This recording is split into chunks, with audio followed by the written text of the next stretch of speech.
اللہ ہی اللہ کیا کرو، دکھ نہ کسی کو۔ السلام علیکم ورحمۃ اللہ وبرکاتہ۔ باللہ من الشیطان الرجیم، بسم اللہ الرحمن الرحیم۔ اسلام ان آور لائف، یہ ایک اسلامی یوٹیوب چینل ہے جس پہ مفتی سجاد حسین قادری صاحب روزانہ درس قرآن پاک ترجمہ اور تفسیر بیان فرماتے ہیں۔ اس چینلز کی ویڈیو کو لائک، چینل کو سبسکرائب اور بیل آئیکن کو پریس کر کے اور ویڈیوز کو دیکھ کے آپ اپنی دنیا اور آخرت کو سنوار سکتے ہیں۔ قالوا یا موسیٰ انا لن ندخلها ابدا ما داموا فیها فاذهب انت وربك فقاتلا انا هاهنا قاعدون قال رب انی لا املک الا نفسی واخی فافرق بیننا وبین القوم الفاسقین قال فإنها محرمة علیہم 40 سنة یتیہون فی الارض فلا تأس علی القوم الفاسقین۔ کل کی بات چل رہی ہے۔ کل موسیٰ علیہ السلام کو جب بنی اسرائیل نے چٹا جواب دے دیا تھا، انہوں نے کہا جناب ہم نے تو جانا ہی کوئی نہیں ہے۔ تو موسیٰ علیہ السلام نے جب انہیں سمجھایا کہ تم ان کے دروازے تک کی خالی آ جاؤ نا، تو پھر بھی اللہ تعالیٰ تمہیں اس وجہ سے بھی فتح عطا فرما دے گا۔ یعنی آپ دیکھیں کتنی سہولت تھی ان لوگوں کے لیے۔ میں تم صرف اسلحہ پہن کے نمود و نمائش دکھا دو اپنی، ٹھیک ہے نا، اور خالی تھوڑی سی تڑی لگا دو، للکار دو ان کو، تمہاری تڑی لگانے کے ساتھ ہی اللہ تعالیٰ تمہاری مدد فرما دے گا اور اللہ تعالیٰ تمہیں فتح عطا فرما دے گا۔ اب انہوں نے کیا فرمایا؟ کہنے لگے جی قالوا یا موسیٰ، انہوں نے کہا ہے موسیٰ علیہ السلام انا لن ندخلها ابدا، ہم ہرگز نہیں جائیں گے۔ ہمارا چٹا جواب ہے، ٹھیک ہے جی، ہم کبھی بھی آبادہ سوال ہی پیدا نہیں ہوتا، ہمیشہ ہمیشہ ہم یہاں بیٹھے ہیں، ہم ہرگز داخل نہیں ہوں گے، ٹھیک ہے جی، آپ جو مرضی کر لیں۔ جب رب نے ہمارے لیے لکھ دیا ہے تو پھر آگے کیا ہے؟ فرمایا ما داموا فیہا، فرمایا جب تک وہ وہاں بیٹھے ہیں ہم نے بالکل جانا ہی نہیں ہے، آپ جو مرضی بات کر لیں۔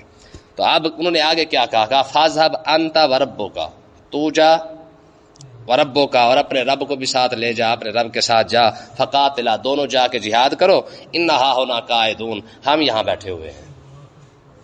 یہ الفاظ ہیں ان کے۔ کہنے لگی فاذهب انت وربک فقاتلا، تم بھی جاؤ اور تمہارا رب بھی جائے، اور جا کر جناب اللہ کیا کرو، تم وہاں پہ جا کے جہاد کرو، انا ہاہنا قاعدون، ہم یہاں بیٹھے ہیں، ٹھیک ہے جی۔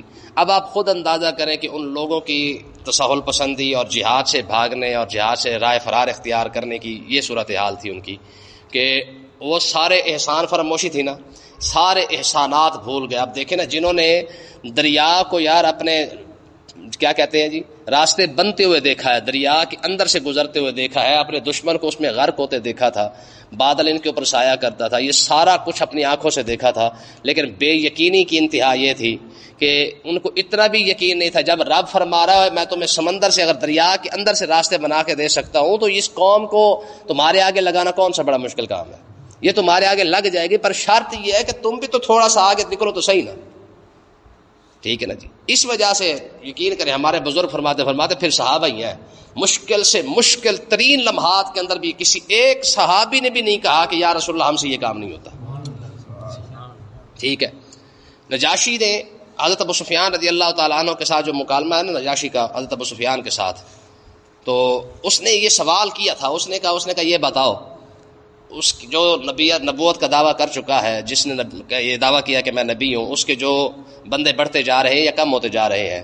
اس نے کہا جی جو مرضی کر لے، اس کے بندے بڑھتے ہی جا رہے ہیں، کسی ایک بندے نے بھی پیچھے قدم نہیں ہٹایا ہے، ٹھیک ہے نا جی۔ حضرت سعد بن عبادہ رضی اللہ تعالیٰ عنہ، ٹھیک ہے جی، آقا علیہ السلام نے ان سے پوچھا تھا جنگ بدر کے موقع پہ، فرمایا تمہارا کیا مشورہ ہے، کیا کرنا چاہیے؟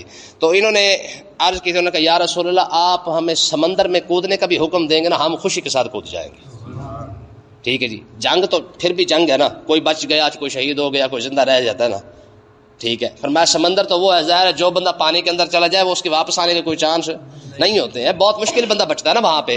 تو صحابہ کرام نے حضرت سعد نے عرض کی یا رسول اللہ آپ جنگ کی بات کرتے ہیں، جنگ تو ہے رب، یہ تو پھر کیا کہتے ہیں ہار اور جیت ہے، کچھ وہاں سے بچ گئے، کچھ یہاں سے بچ گئے، کچھ وہاں سے مارے گئے، کچھ یہاں سے مارے گئے ہیں، آپ جنگ کو چھوڑیں، آپ اگر کہیں نا جی سمندر ہے اور سمندر کے اندر تم نے چھلانگ لگانی، ہم پھر بھی آپ کے حکم پر لگانے کے لیے تیار ہیں، ٹھیک ہے نا جی۔ حضرت مقداد بن اسود رضی اللہ تعالیٰ عنہ یہ صحابی رسول ہیں، انہوں نے یہ جواب دیا تھا، انہوں نے کہا تھا یا رسول اللہ ہم کبھی بھی آپ کو یہ نہیں کہیں گے کہ فاذهب انت وربک فقاتلا، تم جاؤ اور تمہارا رب جائے، ٹھیک ہے جی، آپ جائیں اور آپ کا رب جائے اور جا کے جناب وہاں کے جا کے لڑ کے آؤ جناب ہم یہاں پہ بیٹھے ہوئے ہیں انہا ہونا قائد، ہم یہاں بیٹھے ہیں. حضرت مقداد نے عرض کی یا رسول اللہ ہم ساری زندگی ایسا جواب آپ کو کبھی نہیں دیں گے.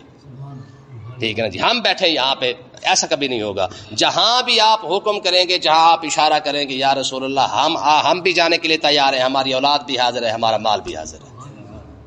سمجھ آئی نا. اور آپ دیکھیں کہ کئی جگہ پہ کتنے ایسے موقع ہیں جو جنگیں اگر ہم پڑھ کے دیکھتے ہیں نا ان کے حالات، تو کسی بھی جگہ پر صحابہ کرام کا کفار مکہ کے ساتھ جو مقابلہ ہے نا اس کے اندر کوئی برابری کسی صورت نہیں ہے. 313 کا 1000 کے ساتھ کوئی مقابلہ، ٹھیک ہے، یا 1000 کا 3000 کے ساتھ کوئی مقابلہ. جنگ یرموک بندہ پڑھ کے دیکھے بندہ حیران رہ جاتا ہے. جنگ یرموک کے اندر مسلمانوں کی جو تعداد ہے وہ 45,000 ہے، صرف 45,000 ہے. اور اس کے مقابلے کے اندر جو رومیوں کی جو تعداد ہے وہ 7.5 لاکھ ہے. 50,000 بھی نہیں ہے ادھر 7.5 لاکھ ہے فوج ہے، اور ادھر صرف خالص 45,000 ہے. تو کوئی سوچ سکتا ہے بندہ کہ یعنی کتنا فرق ہے. لیکن اس کے باوجود بھی اچھا اسی جنگ یرموک کے اندر جو ہے وہ حضرت ابو سفیان رضی اللہ تعالی عنہ اور حضرت جناب ہندہ رضی اللہ تعالی عنہ، ان دونوں کا خدا کی قسم جو اس جنگ کے اندر جو کردار ہے نا وہ ہم لوگوں نے نہ کبھی پڑھا ہے نہ کبھی لوگ سناتے ہیں. ٹھیک ہے، حضرت ہندہ رضی اللہ عنہ نے جناب ابو سفیان کو بلا کے فرمایا تھا، فرمایا بات سن میری، جس طرح ہم حالت کفر کے اندر ہم اسلام کے خلاف لڑتے رہے ہیں نا، آج حالت اسلام کے اندر کفر کے خلاف بھی ایسے ہی لڑنا ہے. اور پھر آپ امام باقری رحمۃ اللہ نے یہ لکھا ہے، آپ فرماتے ہیں کہ حضرت ہندہ نے کہا تھا ابو سفیان رضی اللہ عنہ کو، کہ ابو سفیان اگر تو واپس پلٹا نا تو سب سے پہلا تیر جو تیرے سینے میں لگے گا وہ میرا ہی ہوگا. ٹھیک ہے نا جی. اور امام باقری فرماتے ہیں کہ فتح اپنا غزوہ احد کے موقع پر جناب ہندہ نے جو شعر پڑھے تھے نا اپنی کامیابی پر، وہی شعر حضرت ہندہ نے وہاں پہ جنگ یرموک کی کامیابی پر پھر دوبارہ پڑھے تھے. یعنی مطلب یہ ہے کہ جب فتح ہوئی تھی تو جو شعر وہاں پڑھے تھے وہی شعر انہوں نے اسلام کے اندر آ کر وہی شعر دوبارہ پڑھے. ٹھیک ہے جی. تو مقصد کہنے کا یہ ہے اصل میں نا ہماری قوم کے اندر جو ہے بس وہ جو 4-5 موضوع ہیں نا بس اس سے آگے جانا ہی نہیں چاہتے ہیں. آپ بخاری پڑھتے ہیں نا، بخاری کے اندر حضرت جناب ہندہ رضی اللہ تعالی عنہ کی یہ بات بڑی کمال کی ہے، اور امام بخاری نے باقاعدہ اس کو نقل کیا ہے. آپ فرماتے ہیں کہ جناب ہندہ رضی اللہ عنہ نے آپ کو سرکار کی بارگاہ اقدس میں حاضر ہو کے عرض کی تھی کہ یا رسول اللہ میں آپ سے بات کرنے آئی ہوں. حضور نے فرمایا کیا بات ہے؟ عرض کی یا رسول اللہ جب تک کلمہ نہیں پڑھا تھا نا تب بات کچھ اور تھی، لیکن جب سے کلمہ پڑھ لیا نا اب کلمہ پڑھنے کے بعد یا رسول اللہ آپ کا نام، آپ کا شہر، آپ کی آل مجھے ساری کائنات سے زیادہ افضل اور اعلیٰ لگتی ہے. ٹھیک ہے نا، اور سب سے زیادہ پیاری بھی یہی ہے.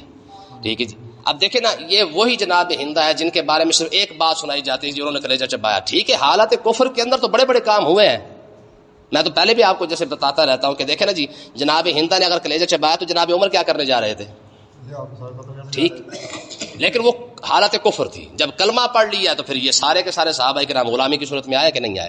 ٹھیک ہے نا جی. تو بہرحال تو جب موسیٰ علیہ الصلوۃ والسلام کو انہوں نے یہ چٹا جواب دیا، انہوں نے کہا کہ جناب ہم نے تو جانا ہی نہیں ہے، سرے سے جانا ہی نہیں ہے. جب حضرت موسیٰ علیہ الصلوۃ والسلام جب غمزدہ ہوئے تو آپ نے دعا مانگی پروردگار، قال رب انی لا املک الا نفسی واخی. حضرت موسیٰ علیہ السلام نے دعا مانگی کہ پروردگار مجھے صرف اپنی جان کا اختیار ہے یا میرے بھائی کی جان کا اختیار ہے. ہم دو ہیں، ہارون بھی حاضر ہے اور میں بھی حاضر ہوں تیری بارگاہ اقدس کے اندر، جو مجھے ہمیں حکم کرے گا ہم دونوں بھائی چلنے کے لیے تیار ہیں. یہ تو پیچھے ہٹ کے بیٹھے ہوئے ہیں، یہ تو ہمارے ساتھ جانے کے لیے تیار ہی نہیں ہے. ففرق بیننا و بین القوم الفاسقین، اے میرے مالک ہمارے درمیان اور فاسق قوم کے درمیان فرق ہی پیدا فرما دے، جدائی ڈال دے. ٹھیک ہے جی. ہم نے ان کے ساتھ رہ کے کیا کرنا ہے؟ ٹھیک ہے. اب رب نے ان کو سزا کیا دی ہے؟ جنہوں نے کہا تھا جی ہم سے نہیں جایا جاتا ہے، ہم تو یہاں کچھ کرنے کے لیے تیار نہیں ہے، وہی کل والی بات ہے نا، صرف کھانے پینے کے لیے تیار ہے، اس کے علاوہ تو ان کے پاس تھا ہی کچھ نہیں. تو اب انہوں نے کیا کیا؟ اللہ تبارک و تعالی نے فرمایا قال فانها محرمۃ علیہم 40 سنہ. اللہ تعالیٰ نے ارشاد فرمایا فانها محرمۃ علیہم، فرمایا کہ ہم نے ان پر اب وہ بیت المقدس کی جو سرزمین ہے ہم نے ان پر حرام کر دی ہے. ہم نے کیا کیا؟ ان پر حرام کر دی ہے. کتنے عرصہ؟ فرمایا 40 علیہم سنہ، فرمایا 40 سال تک اب یہ وہاں پر داخل نہیں ہو سکیں گے. آپ دیکھیں پھر اللہ تعالیٰ نے ان کو سزا کیا دی ہے. 90 کلومیٹر کا فاصلہ بنتا ہے، ٹھیک ہے، یا اس کو یوں کہہ لیں کہ 27 میل تھا جو میدان تیہ جس کو کہتے ہیں نا جہاں پہ یہ رہے. 27 میل تک جو ہے نا یہ لوگ صبح سے چلتے تھے، شام تک یہ لوگ چلتے رہتے. جب شام کو یہ اپنا سامان رکھتے تو وہیں پہ بیٹھے ہوتے تھے. یعنی اسی میدان سے رب نے پھر ان کو نکلنے نہیں دیا. جہاں پہ انہوں نے کہا تھا نا جی ہم روٹے توڑنے کے لیے بیٹھے ہیں, ہمیں تو حلوہ چاہیے, بٹیرے چاہیے, ہم یہاں کھانے کے لیے تیار ہیں, بیٹھے ہیں, آپ جا کے لڑ کے آئے. تو اللہ تبارک و تعالیٰ نے پھر 40 سال تک ان کو سزا ایسی دی ہے کہ 40 سال یہ صبح سے چلتے شام تک یہ چلتے رہتے. جب شام ہوتی, شام ہونے کے بعد ان کو پتہ چلتا کہ جناب جب یہ دیکھتے نا ماحول کو تو یہ وہیں کے وہیں بیٹھے ہوتے تھے. اور یہ بہت بڑی بات ہے, بہت بڑا یوں سمجھ لیں کہ خدا کی قدرت ہے کہ یہ 5-6 لاکھ بندہ تھا. یہ ان کی تعداد یہ ہزاروں میں نہیں لاکھوں میں تھی, لیکن اس کے باوجود بھی یہ 27 میل طے نہیں کر سکے اور 40 سال تک یہ پھرتے رہے ہیں, 27 میل سے باہر نکل ہی نہیں سکے. پھر اللہ تعالیٰ نے ان کو سزا کیا دی ہے. جن لوگوں نے کہا تھا نا جی ہم سے نہیں لڑا جاتا ہے, وہ پھر مر تو گئے ہیں لیکن وہاں سے نکل نہیں سکے. پھر اسی میدان کے اندر ہی اللہ تعالیٰ نے جو ہے موسیٰ علیہ السلام کے وصال بھی اسی میدان کے اندر ہوا ہے, ہارون علیہ السلام کا وصال بھی اسی میدان کے اندر ہوا ہے. تو بعض اوقات ہوتا ہے بروں کی وجہ سے نیکوں کو بھی مشقت اٹھانا پڑ جاتی ہے, ٹھیک ہے نا جی. لیکن جب موسیٰ علیہ السلام اور ہارون علیہ السلام کا جو ساتھ تھا وہ ساتھ بطور سزا نہیں ہے, وہ بطور نعمت کے طور پر شاید ان کو سمجھاتے رہے, ہو سکتا ہے ان کو سمجھ آ جائے.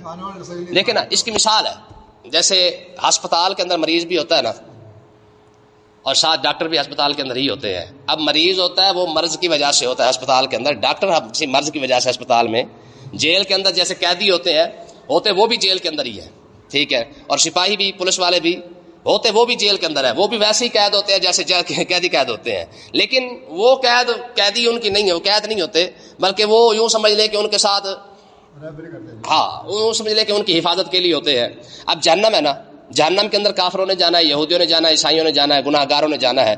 اب اسی جہنم کے اندر فرشتے بھی موجود ہیں, ٹھیک ہے نا. تو اس کا مطلب یہ ہے کہ وہاں پہ جو رہنے والے جو لوگ ہوتے ہیں ضروری نہیں ہے کہ سارے بطور سزا کے رکھے جائیں. اب ان قوم کو تو بطور سزا کے رکھا گیا, لیکن ہارون علیہ السلام اور موسیٰ علیہ السلام کا وصال بھی انہی کے ساتھ ہوا, ٹھیک ہے. اچھا یہ وصال کی بات دیکھ لیں. ہارون علیہ السلام کا وصال 6 ماہ پہلے ہوا ہے. بنی اسرائیل نے اپنی ہی نبی پر الزام لگا دیا موسیٰ علیہ السلام پر, کہا جی موسیٰ علیہ السلام نے گلا دبا کر جو ہے اپنا ہارون علیہ السلام کو, ٹھیک ہے. اب خود سوچے ایسی یعنی بدماش اور خبیث قسم کے یہ لوگ تھے کہ اپنے نبی پر بھی الزام لگانے سے یہ باز نہیں آئے. انہوں نے موسیٰ علیہ السلام پر الزام لگا دیا کہ ہارون علیہ السلام کو مارنے والے, قتل کرنے والے موسیٰ علیہ السلام ہیں, ٹھیک ہے. جب یہ الزام لگایا تو ہارون علیہ السلام اپنی قبر سے نکلے, اور نکلنے کے بعد فرمایا مجھے موسیٰ علیہ السلام نے نہیں, میں رب کی قضا سے جو ہے فوت ہوا ہوں, ٹھیک ہے. کوئی سوچ سکتا ہے کہ یہ کیسے خبیث قسم کے لوگ تھے. پھر آج دیکھیں نا جی, میں بار بار یہ مسئلہ سمجھاتا ہوں, آپ خود سمجھ لیں یہ موٹا سا مسئلہ ہے کہ جن لوگوں نے اپنے نبیوں کو نہیں بخشا ہے وہ آج کے مسلمانوں کے ساتھ کیسے خیر خواہی کر سکتے ہیں یار. اور آج کا مسلمان کیسے ان سے توقع رکھ سکتا ہے کہ جناب یہ ہمارے خیر خواہ ہوں گے. اس لیے قرآن مجید نے فرمایا لن ترضی عنک الیہود ولا النصارى حتی تتبع ملتہم, یہ مر جائیں گے لیکن یہ تمہارے ساتھ تم سے راضی نہیں ہوں گے. ہاں انتم اولئک تحبونہم ولا یحبونکم, تم ان سے محبت کرتے ہو, یہ تم سے محبت نہیں کرتے ہیں, یہ تم سے پیار نہیں کرتے. سوال ہی پیدا نہیں ہوتا, ٹھیک ہے نا. اور جو لوگ اپنے نبیوں کے ساتھ وفا نہ کر سکے, یاد موسیٰ علیہ السلام کی کتنی مہربانی ہے ان پر. کوہ طور سے ایک پتھر لیا اور مقام تیا پر جو ہے وہ جناب جب رہے تو وہاں پہ کیا ہوا, جہاں پہ ان کو بارش کی ضرورت, پانی کی ضرورت ہوتی, موسیٰ علیہ السلام تھوڑا سا وہ جناب پتھر کو ٹچ کر دے, 12 چشمے جاری ہوتا ہے, ٹھیک ہے جی.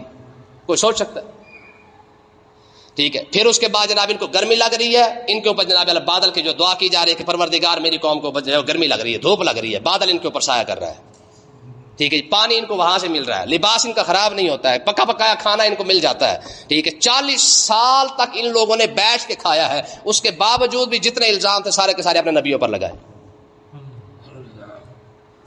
کیوں سمجھ نہیں آتی مسلمانوں کو یہ بات کہ جو لوگ اپنے نبیوں کے خیر خواہ نہیں ہیں, جو لوگ اتنے احسان فراموش کے اپنے نبیوں کے ساتھ انہوں نے وفا نہیں کی یار, اپنے نبیوں کے ساتھ انہوں نے خیر خواہی نہیں کی ہے, تو بتائیں پھر ایسی قوم کے ساتھ آج مسلمان توقع رکھیں کہ وہ جناب ہمارے خیر خواہ ہیں, وہ تو ہمارے ہمدرد ہیں, وہ تو ہمارے ساتھ جناب چلنا چاہتے ہیں. امریکہ ہر بار کہتا ہے نا جی, کہتے ہیں ہم تو پاکستان کے ساتھ چلنا چاہتے ہیں. 70 سال ہو گئے پاکستان کے ساتھ چل رہے, پاکستان کا بیڑا غرق کی ہوا ہے, ٹھیک ہے نا جی. جب سے یہ پاکستان کے ساتھ امریکہ چلنا شروع ہوا ہے انہوں نے بیڑا غرق کی کروایا اپنا, ٹھیک ہے. آگے دیکھیں جی ہوا کیا, فرمایا یتیہون فی الارض, فرمایا اب موسیٰ علیہ السلام کو اللہ نے فرمایا ہم نے ان کو سزا دے دی ہے 40 سال تک یہ پھرتے رہیں گے. ہوگا کیا؟ یتیہون فی الارض، یہ بھٹکتے پھریں گے 40 سال تک اس میدان سے باہر نہیں نکل سکیں گے. جو مرضی کر لیں اس میدان سے باہر. پھر آپ دیکھ لیں یار 27 میل ہے ٹوٹلی میدان، اور 40 سال بندہ مسلسل چلتا رہے اور اس کے باوجود باہر نکل سکے.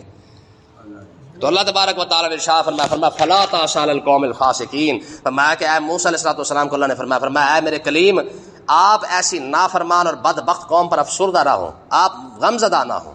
ٹھیک ہے جی. موسیٰ علیہ السلام کو دکھ ہوا نا کہ یار یہ کیسی قوم ہے، تو آپ کو ایسے نافرمان قوم پر افسوس کرنے کی ضرورت. اس کا مطلب یہ ہے کہ جو اللہ اور اللہ کے رسول کے نافرمان ہو نا، ایسی قوم کے ساتھ پھر جو ہے وہ کوئی ہمدردی نہیں ہوتی ہے. ہماری قوم تو دعائے خیر پڑھ رہی ہوتی ہے. آپ حیران ہوں گے، وہ جو انڈیا والا مرا نا گانے والا، وہ جو سکھ میں تھا کہ وہ سدھو فیصل آباد کے اندر لوگوں نے اس کی سال ثواب کے لیے عرس کیا ہے. ہاں جی، یہ مسلمانوں نے کیا ہے. ٹھیک ہے جی.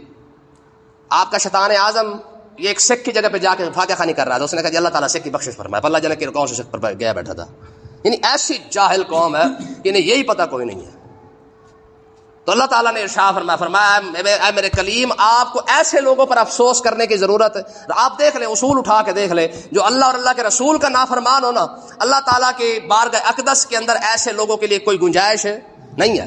نوح علیہ السلام نے جیسے ہی کہا نا جی مطلب ہے کہ میں آپ کی کلمہ نہیں پڑھتا اور میں پہاڑ پر چڑھ جاؤں گا، تو اللہ تعالیٰ نے فوراً فرمایا انہ لیس من اہلک، فرمایا میرے نوح اس پر افسوس کرنے کی ضرورت نہیں ہے، یہ آپ کی آل میں سے ہی نہیں ہے. سمجھے کہ نہیں ہے؟ یہ آپ کی آل میں سے ہی نہیں ہے. ٹھیک ہے. تو اس کا مطلب یہ ہے کہ ہماری جو ہمدردیاں ہے نا جی، ہماری اور بات ہے کہ مسلمانوں کے لیے تو ہماری ہمدردیاں ہو نہیں سکتی ہیں. جتنا کھوٹ، جتنی پلیدی ہماری اپنے مسلمانوں کے ساتھ ہے نا، خدا کی پناہ ہے، خدا کی قسم. آپ دیکھ لیں، یہ سکھ کو اچھا سمجھ لیتے ہیں، عیسائی کو اچھا سمجھ لیں گے اور ایماندار سمجھیں گے. آپ مارکیٹ میں چلے جائیں، جتنا رش آپ کو سکھ کی دکان پہ نظر آئے گا کہیں نظر نہیں آئے گا. اچھا پوچھ لیں ہاں بھائی اس کی دکان پہ کہ ایماندار بندے، مسلمان تھوڑی نہیں. ٹھیک ہے یار، کمی بیشی ہے، لیکن آج کا مسلمان جتنا ایماندار عیسائی کو، یہودی کو، سکھ کو، ہندو کو سمجھتا ہے، کسی اور کو نہیں سمجھتا. ٹھیک ہے. تو یہ حالت ہوئی پڑی ہماری. لیکن ٹھیک ہے، ایک مسئلے ہیں ہر قوم کے اندر ہے. یہ سکھ یہ ایماندار نظر آتے ہیں کیوں؟ یہ کتنا نقصان کیا انہوں نے، وہ سارا نقصان بھول گئے. ٹھیک ہے جی. اور اس کے بعد عیسائیوں نے کتنا نقصان کیا، وہ سارا نقصان بھول گئے. یہودی تو پھر ویسے ہی ان کو خیر خواہ سمجھتے ہیں اپنا. تو کہنے کا مقصد یہ ہے کہ جو دشمن تھے وہ آج خیر خواہ نظر آتے ہیں، اور جو آپس میں تھے، یہ پیچھے پاکستان اور افغانستان کا میچ ہوا تھا، افغانستان میچ ہار گیا. آپ دیکھ لیں، یقین کرو ان کا بس نہیں چلتا کہ پاکستان پر ایٹم بم ہی گرا دے. جتنی ہمدردی افغانستان اور کشمیر کی ہندوستان کے ساتھ ہے، پاکستان کے ساتھ نہیں ہے. کیوں ہے؟ کیونکہ یہ مسلمان کے اتنا آپس میں یہ یقین کریں، حقیقت ہے کہ یہ ایک دوسرے کو دیکھنے کے لیے راضی نہیں ہے. ہاں ان کو ہندو خیر خواہ نظر آتا ہے. افغانستان اور کشمیر یہ دونوں جتنی خیر خواہی ہندوستان کی کرتے ہیں اور ہندوستان کو یہ اپنا سمجھتے ہیں، پاکستان کو کبھی اپنا نہیں سمجھتے ہیں. حالانکہ ہندوستان کا آدھا، افغانستان کا تو آدھا بوجھ پاکستان نے اٹھایا ہے اور ابھی تک اٹھایا ہوا ہے، لیکن اس کے باوجود بھی یہ احسان نظر نہیں آتا ہے. ہندوستان بہت اچھا بندہ بھی، بہت اچھا ملک ہے اور جس کے ساتھ ساری خیر خواہی ان کے ساتھ کھڑی ہوئی ہے. کاش کہ اللہ تعالیٰ ہمیں یہ سمجھنے کی توفیق عطا فرمائے کہ مسلمان یار ہر حال میں مسلمان ہے، چاہے کچھ بھی ہو جائے. لیکن جی پیچھے ہم پڑھ آئے تھے 5ویں سپارے کے اندر، کیا قرآن مجید کی کیا آیت ہے؟ فرمایا وَيَقُولُونَ لِلَّذِينَ كَفَرُوا هَؤُلَاءِ أَهْدَىٰ مِنَ الَّذِينَ آمَنُوا سَبِيلًا. ٹھیک ہے جی. فرمایا وہ لوگ جو کافر کو مسلمان سے زیادہ اچھا سمجھے، اولئک الذین لعنهم اللہ. فرمایا رب کی لعنت ہے ایسے بندے پر جو مسلمان کو اچھا نہیں سمجھتا، کافر کو اچھا سمجھتا ہے. ٹھیک ہے جی. اللہ تعالیٰ سمجھنے کی توفیق عطا فرمائے.